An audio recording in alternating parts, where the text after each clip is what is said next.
నమస్తే, welcome to our channel. ఎమ్మెల్యేలుగా మంత్రులుగా పనిచేసిన వారిపైన ఏవైనా ఆరోపణలు వచ్చినప్పుడు వాటిని ఎదుర్కోకుండా తప్పించుకుపోవడాన్ని ఏ విధంగా చూడాలి? మరి గత ప్రభుత్వ హయాంలో జరిగినటువంటి అక్రమాలన్నీ కూడా ఇప్పుడు ఒక్కొక్కటిగా బయటకు వస్తున్నాయి. మరి ఆ అక్రమాల నేపథ్యంలో వారిపైన కేసులు పడుతుండటంతో వారు అజ్ఞాతంలోకి వెళ్ళడాన్ని ఏ విధంగా చూడాలి? ఇవన్నీ కూడా తెలుసుకునే ప్రయత్నం చేద్దాం. దీన్ని పూర్తిగా విశ్లేషించడానికి మనతో పాటుగా ఉన్నారు సీనియర్ జర్నలిస్ట్ డివి శ్రీనివాస్ గారు. సార్ నమస్తే. సార్ నమస్తే సార్, కాకాని గోవర్ధన్ రెడ్డి గత 12 రోజుల నుంచి కూడా ఆయన ఎటు పరారైపోయారో తెలియని పరిస్థితి. మరి 3 సార్లు నోటీసులు ఇచ్చినా కూడా ఆయన విచారణకు హాజరు కాలేదు.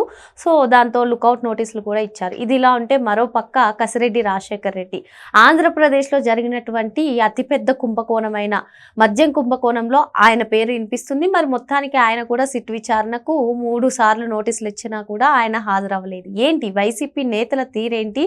వీళ్ళందరూ కూడా గతంలో ఎమ్మెల్యేలుగా ఎంపీలుగా పనిచేశారు. మరి వీరే ఈ విధంగా ఉంటే ఏంటి సార్? మరి వైసీపీ నేతల తీరు మీరు ఏమంటారు సార్?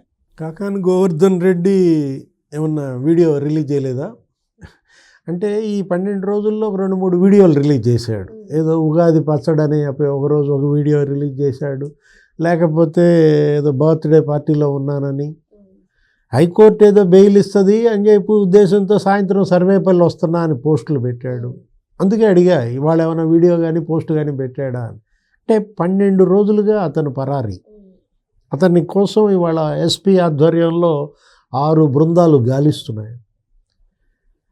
అంటే మనకి గాలిస్తున్నాయి ఇట్లా 6 బృందాలు. ఈ గతంలో ఎవరి విషయంలో మనం వినేవాళ్ళం, ఏదో గజ దొంగలు, లేకపోతే కరుడు గట్టిన నేరగాళ్ళు పరారీలో ఉంటే వాళ్ళ కోసం గాలిస్తున్నాం, అలానా 13 బృందాలు అతని కోసం వేటాడుతున్నాయి, గాలిస్తున్నారు అంటారు. ఇది ఎక్కడిది? ఇప్పుడు వీళ్ళు మాజీ మంత్రులు, వీళ్ళ కోసం 6 బృందాలు గాలిస్తున్నాయంట. గతంలో మనం చూసాం, పిన్నెల్లి రామకృష్ణారెడ్డి, పిన్నెల్లి వెంకటరామరెడ్డి, పిన్నెల్లి బ్రదర్స్, వాళ్ళ కోసం గాలింపు. అసలు ఇప్పటికే ఆ వెంకటరామరెడ్డి ఎక్కడున్నాడో ఇంతకీ అజ్ఞాతమై దగ్గర ఇప్పుడు 11 నెలలు అవుతుంది. అంటే ఇప్పుడు ఈ పారిపోవడం ఏంటి, పరారవ్వడం ఏంటి? అసలు ఇది వైఎస్ఆర్ కాంగ్రెసా, పరారీ కాంగ్రెసా? వీళ్ళు పార్టీ పేరు మార్చేసుకుంటున్నారా? వీళ్ళు మాజీ ఎమ్మెల్యేలుగా చేసిన వాళ్ళు, వీళ్ళేంటి ఎంపీలుగా చేసిన వాళ్ళు, లేకపోతే ఇప్పుడు మంత్రిగా చేశాడు కాకాని గోవర్ధన్ రెడ్డి 4-5 సార్లు ఎమ్మెల్యేగా, ఇప్పుడు మాజీ మంత్రిగా అతను పరారవ్వడం అంటే గతంలో ఎప్పుడు చూడలేదు. ఏ పార్టీ పైన ఇలా లుకౌట్ నోటీసులు జారీ చేయడం. అరే, ఎంతమంది పైన లుకౌట్ నోటీసులు జారీ చేశారు? ఎయిర్పోర్ట్లో వీళ్ళు విదేశాలకు వెళ్ళిపోవాలని ప్రయత్నాలు చేయడం, పోలీసులు కళ్ళు గప్పి వెళ్ళాలని చూస్తే వాళ్ళని మళ్ళీ పట్టుకొచ్చిన విధానం మనం చూసాం. చెవిరెడ్డి మోహిత్ రెడ్డి, భాస్కర్ రెడ్డి బెంగళూరు ఎయిర్పోర్ట్లో ఏదో దుబాయ్ పోవాలని చూస్తే వాళ్ళని మళ్ళీ వెనక్కి పట్టుకొచ్చారు. దేవినేని అవినాష్ ఈ శంషాబాద్ ఎయిర్పోర్ట్లో అతను ఏదో దుబాయ్ పోవాలని చూస్తే అతను మళ్ళీ వెనక్కి పట్టుకొచ్చారు. అంటే ఈ లుకౌట్ నోటీసులు ఏంటి? ఎవరికి లుకౌట్ నోటీసులు ఇస్తారు? ఇప్పుడు ఆర్థిక నేరస్తులు ఇక్కడ బ్యాంకులకు డబ్బులు ఎగ్గొట్టేసి విదేశాలకు పారిపోవాలని చూస్తే లుకౌట్ అని మనం అనుకుంటాం. వీళ్ళు మంత్రులుగా చేసిన వాళ్ళ కోసం వీళ్ళకి లుకౌట్ ఇస్తున్నారంటే, ఆ పరిస్థితి తెచ్చుకున్నారంటే, అంటే చేసిన తప్పు ఇవాళ వీళ్ళని వెంటబడి తరుముతోందా? అందుకే పారిపోతున్నారా? ఇప్పుడు సర్వేపల్లి శాసనసభ్యుడిగా కాకాని గోవర్ధన్ రెడ్డి అక్కడ దగ్గర 1000 ఎకరాలు కబ్జాలని, బినామీల పేర్ల మీద రాంచుకున్నారని, అసలు తహసీల్దార్ పాస్వర్డ్ ఐడి వీళ్ళు కొట్టేసి వీళ్ళే రిజిస్ట్రేషన్లు చేయించుకోవటం. ఇప్పుడు అధికారుల లెక్కలేమో సర్వేపల్లిలో 3400 ఎకరాలు పంపిణీ చేసినట్టు ఉందంట.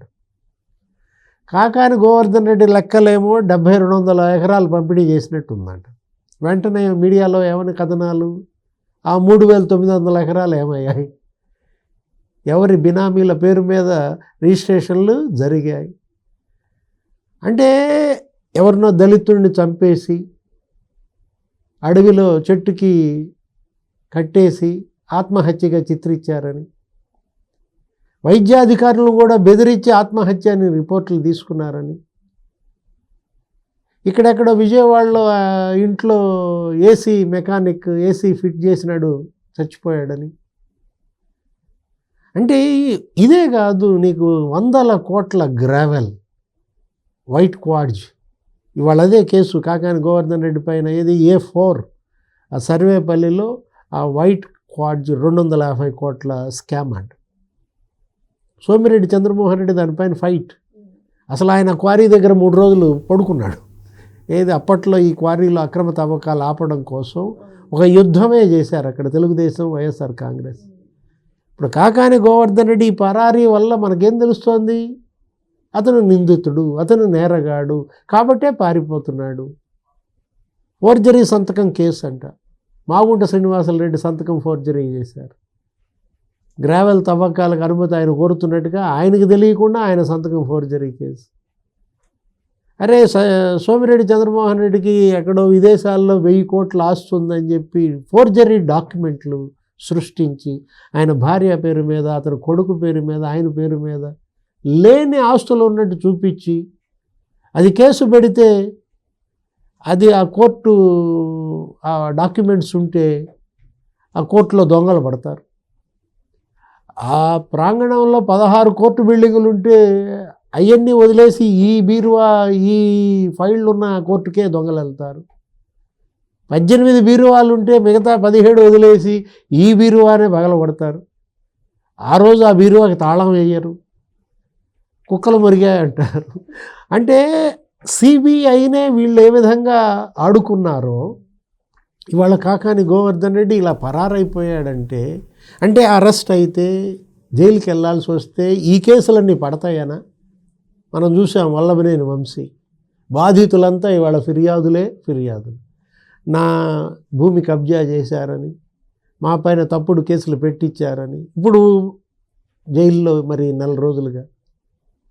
అంటే వెళ్తే జైల్లో నుంచి బయటికి రాలేం, ఒక కేసు తర్వాత ఇంకో కేసు ఫైల్ అవుతుందనే భయంతో ఇతను జంప. ఎక్కడున్నాడు కాకాని? విదేశాలకు పరారా? అతనెవరు? కసిరెడ్డి రాజు. అతనే కర్త కర్మ క్రియ అంట. ఏది? Liquor mafia. మనం చెప్పేది, నువ్వు చెప్పేది, నేను చెప్పేది కాదు. తెలుగుదేశం, జనసేన వాళ్ళు చెప్పేది కాదు. విజయసాయి రెడ్డే చెప్పాడు. ఏమని? లిక్కర్ మాఫియా సూత్రధారి కసిరెడ్డి రాజు ఎక్కడున్నాడు? విచారణకు పిలిస్తే రాడేంటి? భయపడేవాడు తప్పు చేస్తేనే కదా భయం.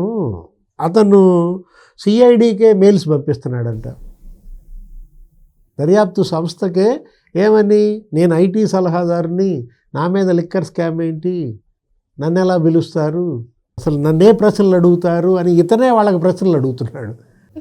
అంటే నువ్వు సిఐడిని విచారిస్తావా, సిఐడి నిన్ను విచారిస్తుందా? వాళ్ళ కసిరెడ్డి రాజు దగ్గర రోజుకి 2 కోట్లు వసూలు చేశారని, నెలకు 60 కోట్లు చొప్పున 5 ఏళ్లలో 3113 కోట్లు వట్టి క్యాష్, మామూళ్ళు అన్నమాట. ఏమైంది ఆ నగదంతా? శ్రీకృష్ణదేవరాయలు లోక్సభలో మాట్లాడాడు, మనీ లాండరింగ్ జరిగింది. ఎవడో సునీల్ రెడ్డి అనేవాడు 4000 కోట్లు మనీ లాండరింగ్ చేశాడు, దుబాయ్కి 2000 కోట్లు లాండరింగ్ చేశాడు. అంటే ఇప్పుడు ఆ సునీల్ రెడ్డి జంప ఉన్నాడా, అతను పరారా? అంటే అసలు అందుకే అంటోంది, అసలు ఈ పార్టీ పేరే పరారీ పార్టీయా?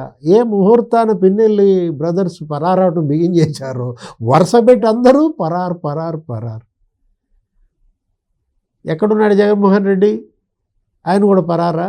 ఎందుకంటే రాఫ్తాడ్లో ఆయన పోలీసులను ఉద్దేశించి బట్టలు ఉడదీస్తా అన్న మాటలు. ధైర్యం ఉంటే ఆయన మరి పులివెందుల్లో ఉండొచ్చు కదా, లేదా తాడేపల్లి ప్యాలెస్లో ఉండొచ్చు కదా. పరారైపోయాడా బెంగళూరు వెంటనే? ఇవాళ ఏదో కర్నూలు కార్యకర్తలతో మాట్లాడుతూ వచ్చేది జగన్ 2.0 అంటున్నాడంట. మీరంతా ధైర్యంగా ఉండాలి, మనం యుద్ధం చేస్తున్నాం, వచ్చేది 2.0 అంటే జగన్ 2.0లో ఏం జరుగుద్ది అని భయం. 2.0 ఛాన్స్ ఇస్తారా సార్ ఇంతకీ? అంటే జగన్ 2.0 గురించి భయపడుతోంది జనమే కాదు, జగన్ తల్లి విజయమ్మ భయపడుతోంది, లేకపోతే జగన్ చెల్లి షర్మిల, సునీత వాళ్ళు భయపడుతున్నారు. ఇవాళ జగన్మోహన్ రెడ్డి 1.0నే వద్దురా మొర్రో అంటే నువ్వు 2.0 వస్తుందంటే బేజారెత్తిపోతున్న పరిస్థితి. ఇవాళ కార్యకర్తలు బేజారెత్తిపోయారు. జగన్మోహన్ రెడ్డి ఆయన లీడర్సే పరారైపోతున్నారు. కాకాని గోవర్ధన్ రెడ్డి పరారైతే ఇంకా ఏ క్యాడర్ నిలబడుద్దమ్మా? ఇప్పుడు ఇవాళ జెండా మోసేది ఎవడు అసలు? నాయకుడు అనేవాడు ధైర్యంగా ఉండాలి కదా. ఇప్పుడు తెలుగుదేశం వాళ్ళు ఇట్లా పరారయ్యారా? జగన్మోహన్ రెడ్డి సీఎంగా వాళ్ళ మీద కూడా కేసులు పెట్టారు కదా, వాళ్ళ మీద కూడా అవినీతి ఆరోపణలు చేశారు కదా. అచ్చెన్నాయుడు పరారయ్యాడా? ధైర్యంగా నిలబడ్డాడు. నువ్వు అరెస్ట్ చేస్తే జైలుకి వెళ్ళాడు, 83 రోజులు జైల్లో ఉన్నాడు, పోరాటం చేశాడు. కొల్లు రవీంద్ర పరారయ్యాడా? నువ్వు అరెస్ట్ చేస్తే జైలుకి వెళ్ళాడు, 53 రోజులు జైల్లో పెట్టారు అతన్ని, పోరాడాడు, వాళ్ళ మచిలీపట్నం ఎమ్మెల్యే అయ్యాడు, మంత్రి అయ్యాడు. ఇప్పుడు ధూళిపాళ నరేంద్ర ఆయన సంఘం డైరీ చైర్మన్, అరెస్ట్ చేసి జైల్లో పెట్టారు. ఆయన కూతురు పాపం ఆ వెహికల్ అమ్మటే పరిగెత్తుతూ ఉన్న వీడియో, వాళ్ళ నాన్న అరెస్ట్ చేస్తున్నారు, తప్పుడు కేసు మా నాన్న మీద పెట్టారు. ఇవాళ అతను గెలిచాడు పొన్నూరు ఎమ్మెల్యేగా. అంటే పోరాడే పార్టీగా తెలుగుదేశం, ఫైటింగ్ స్పిరిట్ ఇవాళ తెలుగుదేశం, జనసేన, బీజేపీ. పరారయ్యే పార్టీగా వైఎస్ఆర్ కాంగ్రెస్. అంటే వీళ్ళది ఫైటింగ్ స్పిరిట్ అయితే వాళ్ళది పరారయ్యే స్పిరిటా? ఇవాళ ప్రజలు కూడా ఎవరిని నెత్తిన పెట్టుకుంటారంటే ధైర్యంగా నిలబడేవాడిని నెత్తిన పెట్టుకుంటారు. వాళ్ళు పోరాడారు తెలుగుదేశం వాళ్ళు. వాళ్ళ అధ్యక్షుడు మాజీ ముఖ్యమంత్రి చంద్రబాబునే మీరు జైల్లో పెట్టారు 53 రోజులు. పరారయ్యాడు ఆయన ఏమన్నా? తప్పుడు కేసు పెట్టి కనీసం నోటీసులు కూడా ఇవ్వకుండా.